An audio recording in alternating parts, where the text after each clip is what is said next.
In this video, I cover 4 advanced trading concepts that can help you become a better trader. The trading concepts are taken from Brooks' work, who has been a trader for nearly 40 years.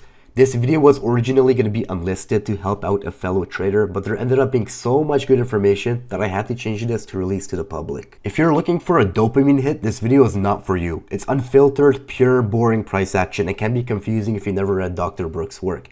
So for those advanced traders out there, I hope you can appreciate this video.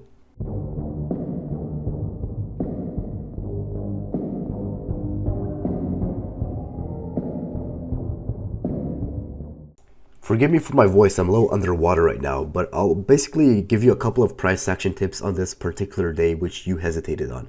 I cover a couple of Brooks price action concepts I've already mentioned to you on Instagram DMs. So some basics such as stop loss placement, bar counting, measured moves, and trade management.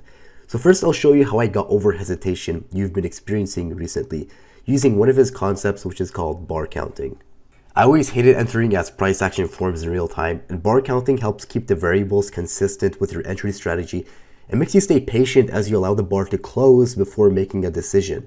This will take the anxiety out of entering trades, and many times it can increase the probability of your trades as you can enter against trap traders when fakeouts happen, and also avoid those traps yourself as the most important price on the candle is the close. So in your case here, you traded on the 2-minute time frame. You had this level here from what I assume was the pre-market support, and you were planning to play this SR flip, the support to resistance flip over here on the rejection. Now I like the context, as you know we had a gap down coming into Wednesday after Tuesday's upside down bar, and that formed, which could be the end of the pullback here on the daily chart and the start of this second leg down. And in the intraday time frame, it's been on a downtrend, right?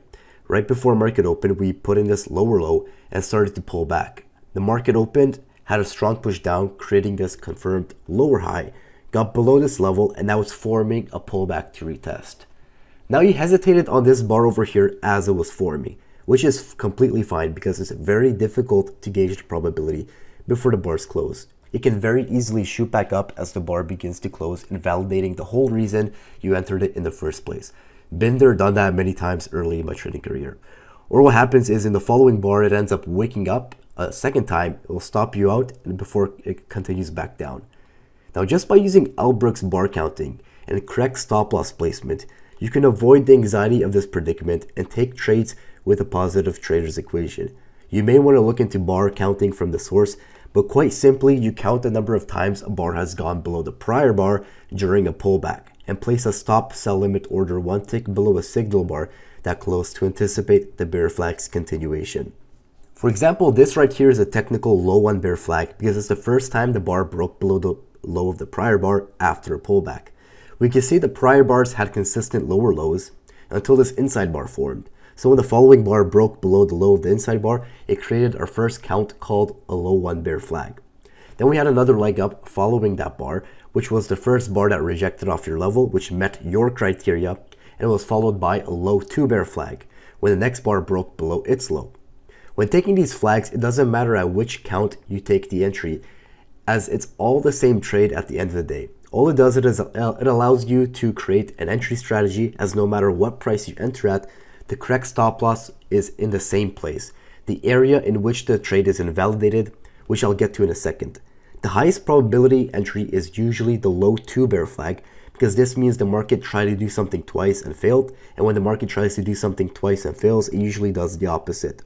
Now when you tie in your trading system's rules and apply context, this creates a great structured entry strategy when placing trades. As you get more advanced on bar counting, you'll realize that low 3s are usually wedges, and low 4s can also create good entries as they are usually low 2s on a higher time frame. Then there are implied counts. There's actually one on the chart right here. You can see the first pullback actually happened over here. So some algorithms would say the leg down ended here, which was followed by this pullback. The following bar broke above this bar and reversed back down. This is an implied low 1, which makes this a low 2 and this a low 3. Now I mentioned that low 3s are usually wedges, which is defined by 3 pushes up in the bear case. You can see this is the first leg, second leg, and third leg. Again, it doesn't matter how you name these, but as you get better at reading price action, you can notice these gems as they usually increase the probabilities as it invited 2 different algos to place trades. So traders that believe the leg ended here see a wedge bear flag, and those that believe the leg down ended here see a low to bear flag, which are both good reasons to enter. For stop loss placement, it doesn't matter if a trader sold the low 1, the low 2 with a limit order above this bar or the close of this strong breakout bar. The correct risk on this trade will be on the day's high. Why? Because when you enter this trade, you're essentially betting on a downtrend. The only time you would be 100% wrong on this trade is if this breaks the criteria of being in a downtrend, which happens when you break above a confirmed lower high. Now, there are exceptions given your system. Your whole thesis was a breakout retest continuation. But if you place your stop loss just above this area, like you did in your video, it leaves you in a position where price can easily come back up.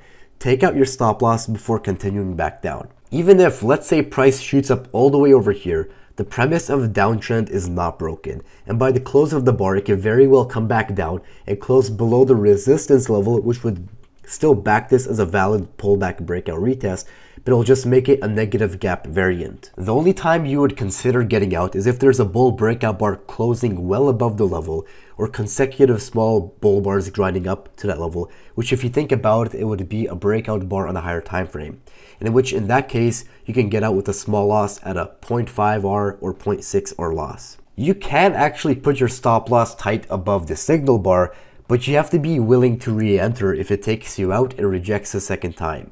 A tight stop loss reduces your probability, but it does let you increase position size. So as long as you aim for a target many times greater than your risk, it can create a positive trader's equation. The problem with this is there are countless of situations where something like this can happen. It takes you out once, it takes you out again before continuing in your direction. A question you have to ask yourself is, with your psychology, are you able to remain objective, level-headed, and take the trade again? Can you stomach being taken out twice and still re-enter if price action tells you to do so? Many people can't. It can feel good when you make a great profit entering with more size and make a 4R plus trade. But you have to be mentally equipped to stay objective in these scenarios. Over the span of 100 trades, you actually end up making around the same profit using the correct stop loss up here and a tight stop loss above the signal bar. Arguably, you can make more with the tight stop loss if you have the best execution. But we're human, so why not take the less stressful option? The cool thing is with this is you wait for the close, right? And assess if your thesis is invalidated. If you're ever unsure, you can just rely on the stop loss, which 100% invalidates your thesis. And you size properly, so if you lose, you don't lose more than on any other trade. Now, when taking a bear flag setup, you still want at least a 2R trade, setting up for around a 40 to 50% probability of success. If you wait for the close of this rejection bar and place your stop sell limit order one tick below the signal bar and get filled over here at the entry bar, your stop loss would go above this high, making your 2R target maybe a little further than what you're used to, as I see your trades usually last only a couple of bars before a stop or target is hit. Now, before placing a trade, you want to make sure there's enough room for the trade to play out in your favor, and this is where measured moves come into play. Another great Elbrook's concept. There are multiple ways to measure it, but whenever you have a gap day, there are two types of measured moves during trend days. On trend days, you either get a gap fill or a gap continuation. So in the case of a downtrend here, you can project a gap continuation by using the close of the prior day and the open of the current day and project where algos may start to take their profits. And if we do that, you can see that we should have room all the way down to the 5500s before hitting a major support. You can see in hindsight that many shorts possibly covered in that area, causing this bounce and profit-taking consolidation. As for trade management, you move your stop loss as new lower highs form. A cool thing here is after this low to bear flag made a new low and had continuation, this now became a confirmed lower high. So you can move your stop loss to where you would have placed it originally. But this time it actually has merit. A follow through bar is a doji at bare minimum, such as this one over here. So whenever you get a pullback, new low, and a follow through bar, you can trail your stop loss safely and not give back profits if a surprise hits the market. Sometimes the follow through bar comes a couple bars later, such as this pullback here, we made a new low, and the follow through bar came 2 bars later as it closed as a bear bar. Pullback, breakout, follow through, and lower stop loss.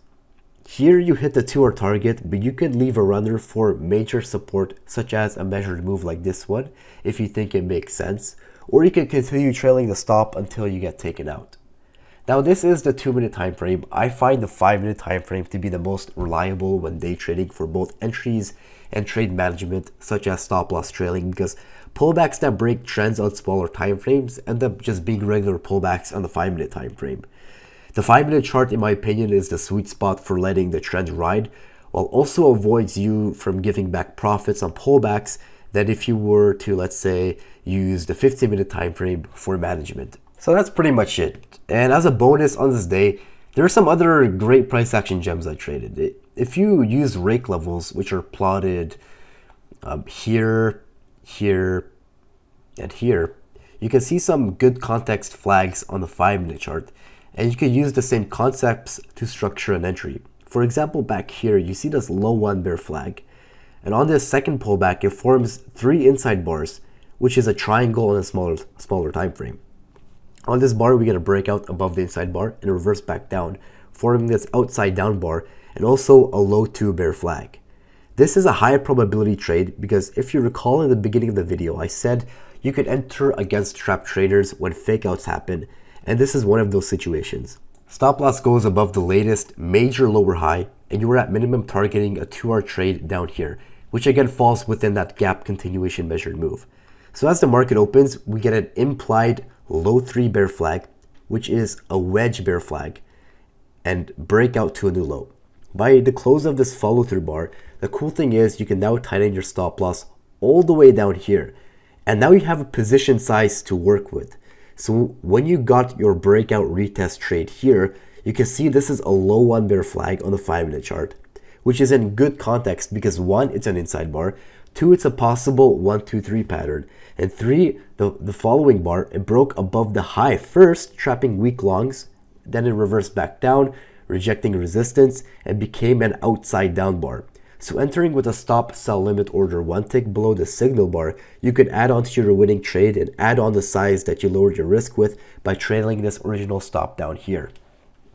Here you make a new low, got a follow through bar, you can lower your stop even further here, and now it's essentially a break-even trade. Actually, it's slightly in profit even if this stop gets hit.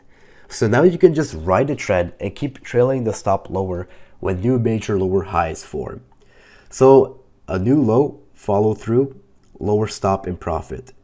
2-hour target hit, you can trim majority here and keep runners until the trend is broken. Stop loss trail, you hit the measured move for the day, so you can trim again. Stop loss trail, new low, follow through. Stop loss trail, and you get taken out here. Now, what you notice is in this area, there were a lot of limit order bears, and you see as price action continues that this is actually a nested double top bear flag, right? There are many nested double top bear flags here. On a smaller time frame, minute charts, the downtrend is broken as it seems like a trading range instead of a bear trend. But if you zoom out to the 15-minute time frame, you can see it's none other but a low 2 bear flag. Its first flag within this downtrend.